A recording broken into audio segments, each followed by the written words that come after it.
Glory, glory, haleluya. Glory, glory, haleluya. Selamat pagi dan selamat hari Minggu. Berjumpa kembali dengan saya, James Mesak, dalam seri program rohani Pahlawan Alkitab. Suatu program rohani yang akan membahas kisah hidup tentang pahlawan-pahlawan iman di dalam Alkitab. Kehidupan pribadi, kehidupan keluarga, perjalanan hidup, karya-karyanya, kenangan-kenangannya yang luar biasa, serta pengalaman-pengalaman pribadi bersama dengan Yesus Tuhan yang akan menjadi teladan buat kita semua. Selamat menikmati dan Tuhan Yesus memberkati.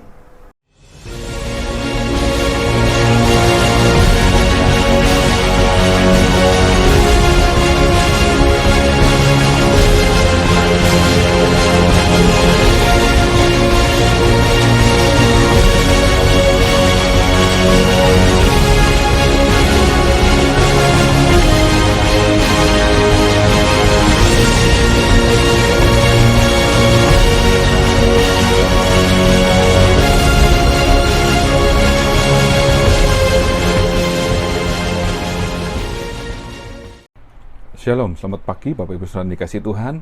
Pagi hari ini kita berjumpa kembali dalam program Pahlawan Alkitab dan kita sudah memasuki seri yang ke-86, di mana kita masih akan mendengarkan kisah perjalanan pelayanan Yesus Kristus dalam dunia, dan kita sudah masuk di dalam bagian yang keempat, di mana hari ini kita akan melihat mujizat yang dilakukan oleh Yesus Kristus, bagaimana Yesus memberikan pengajarannya kepada murid-muridnya, dan mari kita akan sama-sama mendengarkan kisah perjalanan pelayanan Yesus Kristus dalam dunia. Hari ini adalah bagian yang keempat. Di dalam Lukas pasal 4 ayat 16-31, di sini kita akan membaca sebuah kisah bagaimana Yesus Kristus ditolak oleh warga di dalam kampung halamannya sendiri. Kita baca Lukas 4 ayat 16. Ia datang ke Nazaret, tempat ia dibesarkan, dan menurut kebiasaannya, pada hari Sabat ia masuk ke rumah ibadat, lalu berdiri hendak membaca dari Alkitab. Dan memang Yesus beribadat di dalam rumah ibadat setelah menyampaikan dan membacakan kitab-kitab Taurat dan menyampaikan khotbahnya. Ternyata ada banyak orang-orang yang di Nazaret yang tidak berkenan atas pemberitaan dari Yesus Kristus. Sehingga dalam Lukas 4 ayat 24 firman Tuhan berkata, "Dan katanya lagi, aku berkata kepadamu, sesungguhnya tidak ada nabi yang dihargai di tempat asalnya." Ini yang membuat masyarakat menjadi marah. Lalu kita baca dalam Lukas 4 ayat 28-30, mendengar itu sangat marahlah semua orang yang di rumah ibadat itu. Ayat 29, mereka bangun, lalu menghalau Yesus keluar kota dan membawa dia ke tebing gunung, tempat kota itu terletak, untuk melemparkan dia dari tebing itu. Ayat 30, tetapi ia berjalan lewat dari tengah-tengah mereka, lalu pergi. Dan bagaimana kita melihat kuasa dari Allah Bapa yang menyertai Yesus Kristus dalam pelayanannya, sehingga saat Yesus akan dibunuh, dilemparkan dari tebing, Allah Bapa bekerja dengan kuasanya sehingga Yesus bisa berjalan lewat di tengah-tengah mereka dengan tenang, lalu pergi meninggalkan mereka. Lalu dalam kisah berikutnya dikisahkan bagaimana 4 orang nelayan itu menjadi murid Yesus, yaitu Simon Petrus, Andreas, Yohanes, dan Yakobus. Dan kita akan baca ayat firman Tuhan ini di dalam Matius 4 ayat 18-22. Firman Tuhan berkata, "Dan ketika Yesus sedang berjalan menyusur danau Galilea, ia melihat 2 orang bersaudara, yaitu Simon yang disebut Petrus dan Andreas saudaranya. Mereka sedang menebarkan jala di danau sebab mereka penjala ikan." Ayat 19, Yesus berkata kepada mereka, "Mari, ikutlah aku, dan kamu akan kujadikan penjala manusia." Ayat 20, lalu mereka pun segera meninggalkan jalannya dan mengikuti dia. Ayat 21, dan setelah Yesus pergi dari sana, dilihatnya pula 2 orang bersaudara, yaitu Yakobus anak Zebedeus dan Yohanes saudaranya bersama ayah mereka Zebedeus, sedang membereskan jala di dalam perahu. Yesus memanggil mereka. Ayat 22, Dan mereka segera meninggalkan perahu serta ayahnya lalu mengikuti dia. Di sini kita melihat bagaimana 4 orang nelayan menjadi murid-murid yang pertama dari Yesus Kristus, dan keempatnya adalah nelayan. Dan kita akan melihat kisah selanjutnya bagaimana perjalanan dari Yesus Kristus, yaitu memberitakan firman di daerah Galilea, di mana kisah ini ada di dalam Matius 4 ayat 23-25, Markus 1 ayat 35-39, dan Lukas 4 ayat 42-44. Kita akan baca dalam Matius 4 ayat 23-25. Yesus pun berkeliling di seluruh Galilea. Ia mengajar dalam rumah-rumah ibadat dan memberitakan Injil Kerajaan Allah, serta melenyapkan segala penyakit dan kelemahan di antara bangsa itu. Ayat 24, maka tersiarlah berita tentang dia di seluruh Syria, dan dibawalah kepadanya semua orang yang buruk keadaannya, yang menderita pelbagai penyakit dan sengsara, yang kerasukan, yang sakit ayan, dan yang lumpuh. Lalu Yesus menyembuhkan mereka. Ayat 25, maka orang banyak berbondong-bondong mengikuti dia. Mereka datang dari Galilea dan dari Dekapolis, dari Yerusalem dan dari Yudea dan dari seberang Yordan. Jadi dalam perjalanan Yesus Kristus memberitakan firman di Galilea, Yesus pun melakukan banyak mujizat dan tanda ajaib. Yesus pun juga mengajar dalam rumah-rumah ibadat, memberitakan Injil Kerajaan Allah, dan banyak orang yang percaya, disembuhkan dan mengikuti Yesus dalam perjalanannya. Lalu dalam kisah berikutnya, bagaimana seorang murid yang bernama Matius, yang adalah pemungut cukai, menjadi murid Yesus. Dan kita baca dalam Matius 9 ayat 9. Setelah Yesus pergi dari situ, ia melihat seorang yang bernama Matius duduk di rumah cukai. Lalu ia berkata kepadanya, ikutlah aku. Maka berdirilah Matius lalu mengikuti dia. Dan di dalam kitab Markus, Matius ini juga disebut sebagai Lewi anak Alfeus. Ya, jadi kita baca dalam Markus 2 ayat 14. Kemudian ketika ia berjalan lewat situ, ia melihat Lewi anak Alfeus duduk di rumah cukai. Lalu ia berkata kepadanya, ikutlah aku. Maka berdirilah Lewi lalu mengikuti dia. Jadi Matius juga disebut dengan Lewi, yang adalah anak Alfeus. Dalam perjalanannya, akhirnya Yesus memilih ke-12 murid. Dan ini tertulis dalam Markus 3 ayat 13-19, kemudian Lukas 6 ayat 12-15. Kita akan baca di dalam Markus 3 ayat 13-19. Kemudian naiklah Yesus ke atas bukit. Ia memanggil orang-orang yang dikehendakinya, dan mereka pun datang kepadanya. Ayat 14, ia menetapkan 12 orang untuk menyertai dia, dan untuk diutusnya memberitakan Injil. Ayat 15, dan diberinya kuasa untuk mengusir setan.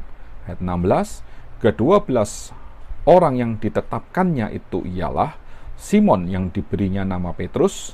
Lalu ayat 17, Yakobus anak Zebedeus dan Yohanes saudara Yakobus, yang keduanya diberinya nama Boanerges yang berarti anak-anak guru. Lalu di ayat 18 selanjutnya Andreas, Filipus, Bartolomeus, Matius, Thomas, Yakobus anak Alfeus, Tadeus, Simon orang Selot, dan ayat 19-nya, dan Yudas Iskariot yang mengkhianati dia. Jadi pada saat Yesus memilih ke-12 orang muridnya, dalam Markus 3 ayat 19 juga sudah dikatakan bahwa ada seorang murid yang bernama Yudas Iskariot yang mengkhianati Yesus Kristus.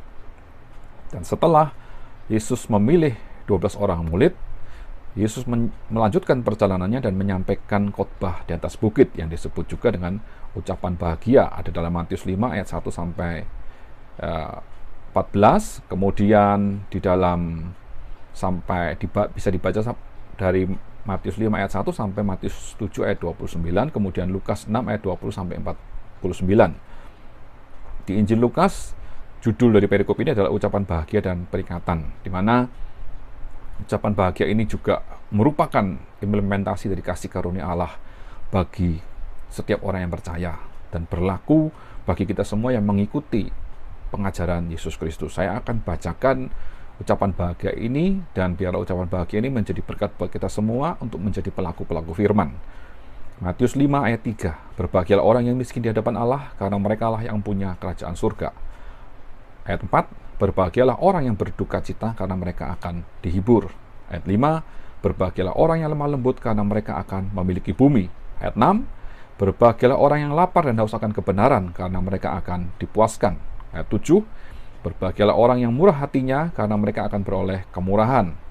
Ayat 8, berbahagialah orang yang suci hatinya karena mereka akan melihat Allah. Ayat 9, berbahagialah orang yang membawa damai karena mereka akan disebut anak-anak Allah. Ayat 10, berbahagialah orang yang dianiaya oleh sebab kebenaran karena merekalah yang mempunyai kerajaan surga. Ayat 11, berbahagialah kamu jika karena aku kamu dicela dan dianiaya dan kepadamu difitnahkan segala yang jahat. Ayat 12, bersukacita dan bergembiralah karena upahmu besar di surga, sebab demikian juga telah dianiaya nabi-nabi yang sebelum kamu. Itulah perintah, ucapan dari Tuhan Yesus bagi kita anak-anak Tuhan yang menerima kasih karunia Allah. Lalu di dalam perjalanan berikutnya, kita akan melihat satu kisah dalam Lukas 7 ayat 36-50, bagaimana Yesus diurapi dengan minyak wangi oleh seorang perempuan berdosa. Dan Yesus menerima persembahan dari perempuan tersebut dan berkata dalam Lukas 7 ayat 50, tetapi Yesus berkata kepada perempuan itu, imanmu telah menyelamatkan engkau, pergilah dengan selamat. Inilah bukti dari pertobatan dan persembahan dari seorang perempuan yang berdosa, tetapi memberikan persembahan yang terbaik bagi Tuhan, dan Tuhan akhirnya menyelamatkan perempuan ini karena imannya kepada Yesus Kristus. Kemudian Yesus masih terus melanjutkan perjalanannya di daerah Galilea. Kita baca dalam Lukas 8 ayat 1-3. Tidak lama sesudah itu, Yesus berjalan berkeliling dari kota ke kota dan dari desa ke desa memberitakan Injil Kerajaan Allah. Ke-12 muridnya bersama-sama dengan dia. Lalu di ayat 2, dan juga beberapa orang perempuan yang telah disembuhkan dari roh-roh jahat atau berbagai penyakit, yaitu Maria yang disebut Magdalena, yang telah dibebaskan dari 7 roh jahat. Lalu ayat 3, Yohana, istri Kusa, bendahara Herodes, Susana, dan banyak perempuan lain. Perempuan-perempuan ini melayani rombongan itu dengan kekayaan mereka. Lalu kita akan melihat beberapa mujizat yang dilakukan oleh Yesus Kristus dalam perjalanan pelayanannya di Galilea. Dalam Matius 8 ayat 1-4, bagaimana kita mendapati kisah Tuhan Yesus menyembuhkan orang yang sakit kusta. Dalam Matius 8 ayat 2-3, maka datanglah seorang yang sakit kusta kepadanya, lalu sujud menyembah dia dan berkata, Tuhan, jika Tuhan mau, Tuhan dapat mentahirkan aku. Ayat 3, lalu Yesus mengulurkan tangannya, menjamah orang itu dan berkata, aku mau, jadilah engkau tahir. Seketika itu juga tahirlah orang itu daripada kustanya. Kemudian dalam Matius 8 ayat 5-13, bagaimana Yesus menyembuhkan anak dari seorang perwira di Kapernaum, dan disinilah Tuhan Yesus Kristus memberikan satu pernyataan ucapan yang luar biasa tentang iman. Kita baca dalam Matius 8 ayat 10.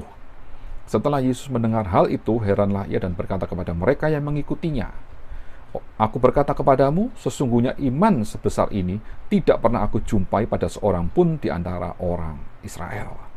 Kemudian Tuhan Yesus menyembuhkan ibu mertua Petrus dan orang banyak lainnya. Di sini tertulis dalam Matius 8 ayat 14-17, kemudian di dalam Markus 1 ayat 29-34, dan juga dalam kitab Lukas 4 ayat 38-41. Kita akan baca dalam Matius 8 ayat 14-17. Setibanya di rumah Petrus, Yesus pun melihat ibu mertua Petrus terbaring karena sakit demam. Ayat 15, maka dipegangnya tangan perempuan itu, lalu lenyaplah demamnya. Ia pun bangunlah dan melayani dia. Ayat 16, menjelang malam dibawalah kepada Yesus banyak orang yang kerasukan setan, dan dengan sepatah kata Yesus mengusir roh-roh itu dan menyembuhkan orang-orang yang menderita sakit. Ayat 17, hal itu terjadi supaya genaplah firman yang disampaikan oleh Nabi Yesaya. Dialah yang memikul kelemahan kita dan menanggung penyakit kita. Inilah kisah perjalanan Yesus pelayanannya di Galilea. Bagaimana Yesus Kristus memilih murid-muridnya dan menyembuhkan banyak orang sakit. Dan minggu depan kita juga masih terus akan mengikuti kisah perjalanan dan pelayanan Yesus Kristus selama di dunia. Bagaimana perumpamaan-perumpamaan yang disampaikan dan juga mujizat-mujizat yang dilakukan oleh Yesus Kristus yang menyertai pelayanannya di bumi. Dan kita akan berjumpa minggu depan dalam Yesus Kristus seri yang ke-87. Ya, puji Tuhan, biarlah kisah dari Yesus Kristus hari ini itu menjadi inspirasi dan teladan dalam kehidupan kita, untuk hidup kita ini semakin memuliakan nama Tuhan. Puji Tuhan, Tuhan Yesus memberkati kita hari ini. Amin.